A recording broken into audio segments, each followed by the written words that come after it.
Good afternoon, CSLN Nashville. I thought this might be a good way to start our talk today about true power. You know, it takes a lot of personal power to be able to admit that we're human. It takes a lot of personal power. And to see that what we see in others lives in us as well. It takes a big person to be able to do that. We are human, and at the physical level, we're not perfect. You know, we are becoming. We are in that state of becoming. And even though we're spiritual beings first and foremost, we can't deny our humanity. What gets in the way of all that we came here to be? Well, I would like to share a slide on Ken Wilber's 5 stages of growth. Now, Ken Wilber, as some of you might know, is an expert on human consciousness and development. He's known for his integral theory, and he has 5 stages of human growth. One is wake up, the second is grow up, the third is open up, the fourth is clean up, and the 5th is show up. So they're pretty self-explanatory. As a whole, people are waking up. They're becoming aware of things, right? Then growing up, there's growth. There has been shifts in consciousness. There's an evolution of consciousness going on. So there's evidence that people are growing up as a whole. Opening up, opening to new ideas. There's that going on as well. And, you know, the cleanup one, you can see, is a little bit, it's supposed to be more bold, show up more bold than that. The cleanup is the one that we are in right now, the biggest stage of growth that we are in right now. And showing up is getting past that major cleanup stage and being there for others. Living to serve. That's where we're going. So cleaning up is the stage, and we can't just get to the showing up without going through some kind of metamorphosis ourselves. Massive cleanup as a whole. You know, it can look quite disturbing at times.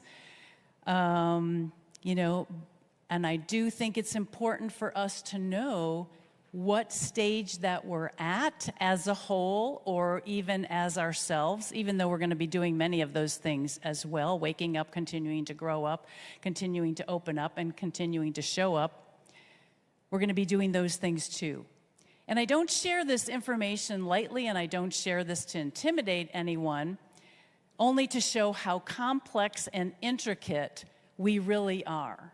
After all, it has taken us millions of years and then some to get where we are today as a whole.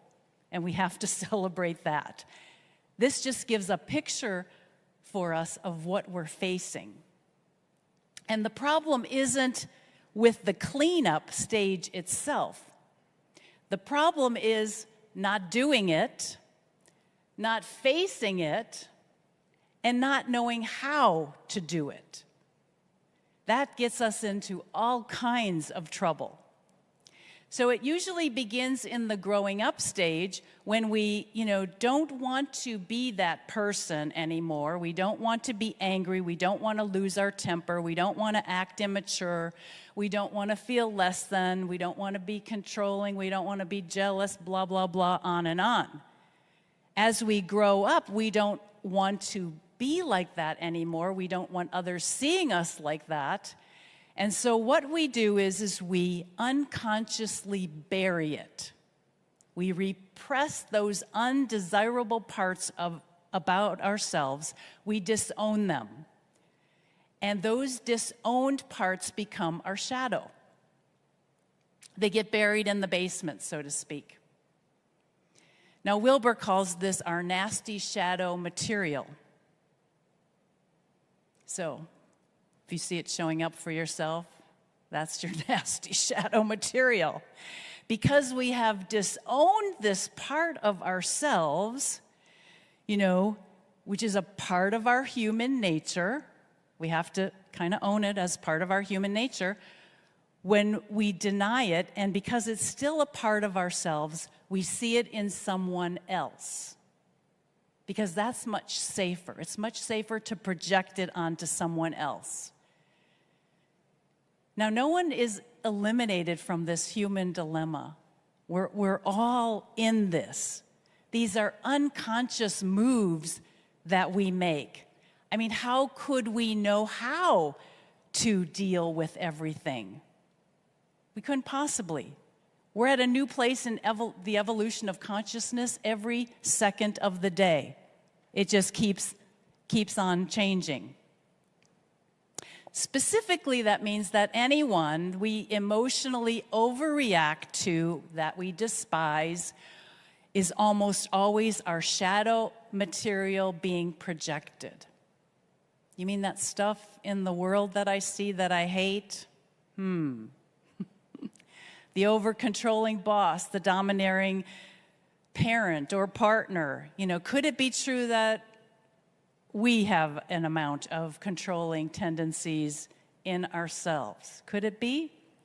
If we were comfortable in our own skin with our own tendencies, we would be more comfortable with those others in our life, like the controlling boss. It's not a problem to admit that we have some controlling tendencies, only if we despise them.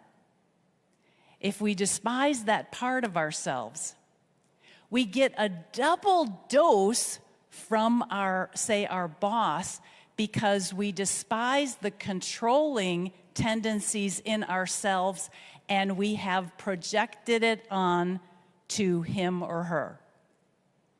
And because we have projected that onto him or her, we get a double dose back. We get a double dose of it back. We get not only his stuff, we get our own stuff back, because what you put out, you get back. And that double dose is what Wilbur says drives us crazy. Anyone ever experienced this? I know, I don't like it either, but this is the way it is, and we have to find ways to deal with it. I had a situation many years ago when my ex married a younger woman and who became my children's stepmom. I had done a fair amount of work, a lot of work on myself, and I was using the spiritual practice of the mirror, where you use everything that you see, everyone that you see is a mirror. You treat them as a mirror, and you get to see what's really going on with you, because they're mirroring it, they're reflecting it back to you. And it was an awkward situation. Some of you have been in that situation yourself in some form. It would have been awkward for any one of us, anyone in our shoes, and I couldn't figure out what to do with it. I couldn't possibly be like her. I couldn't possibly. The irritation, the disturbance intensified every time I heard that she said something negative about me. And my family didn't help. They thought they were helping because they didn't hesitate to tell me. So I was going to get this lesson, believe me, because it was coming at me strong. Something wanted to be healed in me, right? So, of course, whenever our paths crossed as well, because my ex decided to stay in the family, and it seemed like I would just never break out of this. The rest of my life was going so well, I didn't need this. I knew that it was true that we attract what we are, so I started treating my own mind about it. I knew this had to be more about me than it about her, because I really didn't even know her, and I needed this bad feeling to end. Then one day, I was having this I was doing the treatment work, I was working on myself, I had this epiphany while I was out on a walk. I noticed the distasteful aspect of her criticalness in me as I was thinking critically about someone else. That put me in my place and took care of it immediately. That was the answer. Anytime the bad feeling came back, I just had to remind myself of that part of me and love myself, love and accept myself. I knew the work that I had to do. I was reprogramming my brain, reprogramming my reactions. It was never really about her. I was projecting my stuff on her. And once I saw that I too could be like her, it stopped for me. I wouldn't say that it stopped completely, but it stopped for me. And that's the only person that I could do anything about. And that's the only person that mattered in this situation. She ceased to offend me, and I was even able to look at her with more love. And even, to able to love myself in a greater way. Our reaction is a foolproof way of discovering what is in our unconscious mind. Those things that upset us, haunt us, even those things that we'd rather not admit. I wake up in the morning, I try to remember my dreams, because dreams often give you a picture of something going on. They give me a clue as to what's current for me. It gives me a read on where I'm at and what I need to be working on. Of course, there can be good things. There's a lot of good things in our unconscious mind as well. And those are a given, but we really don't necessarily give them as much attention. It's the cleaning up stage that gets our focus, those things that bother us. And really the cleanup stage, you're going to be taking out the garbage all the time anyway. You really can't let your garbage sit for more than a day or two, and you know what happens. So I don't have to get into that. So you can see why a lot of people are going nuts right now in the world. It's the cleanup stage going on. There's a lot of feelings of powerlessness, and we can't sweep it under the table. We can't bury it any longer. It's coming out. It's out there. It's in this community. We're a microcosm of the macrocosm. If we say everything is good, everything's going all right, that's spiritual bypass, right? We've done that for a long time. We can't do spiritual bypass. We don't have to build condos in our misery, but we do have to have our feelings. We have to feel them. We are human, as Maya Angelou shares with us. So this is a spiritual practice, this cleanup. It's a spiritual practice that we need to take on if we're ever going to free ourselves up and open ourselves up to our true power. So what do we do to reconnect with our true self, or the true power that lies within us? We have to find ways to raise our vibration. We're energy beings. We have to find ways to raise our vibration. We have to get a better idea. We have to get a bigger and better idea and stop playing with the small ones. We have to love and accept ourselves. We have to have the courage to face those things that we've buried. And, maybe we start with the paper cuts, the little annoyances and irritations for practice. The guy or cut you off in traffic. Start there. Why are you getting so mad about that? What's behind it? Feel our feelings. Claim our humanity. So, how does all of this serve me? That's another question that we can ask. How is this situation serving me? What if I believed that nothing or no one was against me. What if I believed that? What would my life be like? You know, we can't continuously, believe and live as though the outside things are the things that are getting us mad, because it's really never about that. It's really never about what we think it's about. We have to be kind and loving to ourselves and ask ourselves, what is going on with me? Why am I feeling so uncomfortable in this situation? What is this about? And there's nothing wrong with asking for help. Get help. See a therapist, see a practitioner, see a minister, see someone you can trust, see someone who is farther along in the process. Because as we take care of business, the business at hand, our business, our personal business, by having the courage to look at our humanness, we gain ground with ourselves. That part of that we've disowned of ourselves comes back into the picture. It's not that we have to act that way. We have more control over it because we're loving and accepting ourselves, for it. And we feel stronger and freer because of it.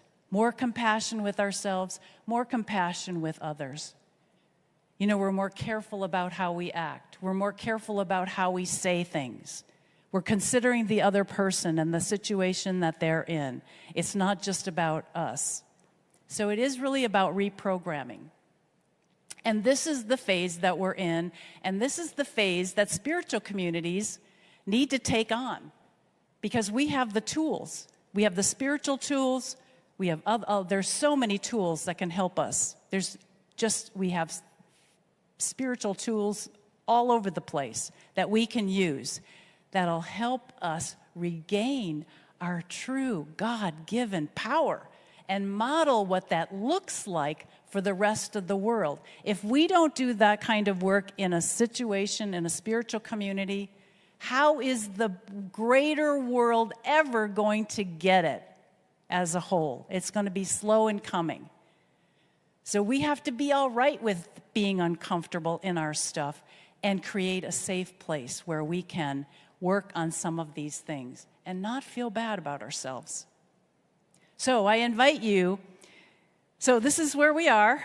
I invite you to attend our workshop this afternoon from 1:30 to 3, taking a look at our sorries, those things that we're sorry about, not just complaints, but just the feeling them, our prouds, feeling those too, because there is much to celebrate.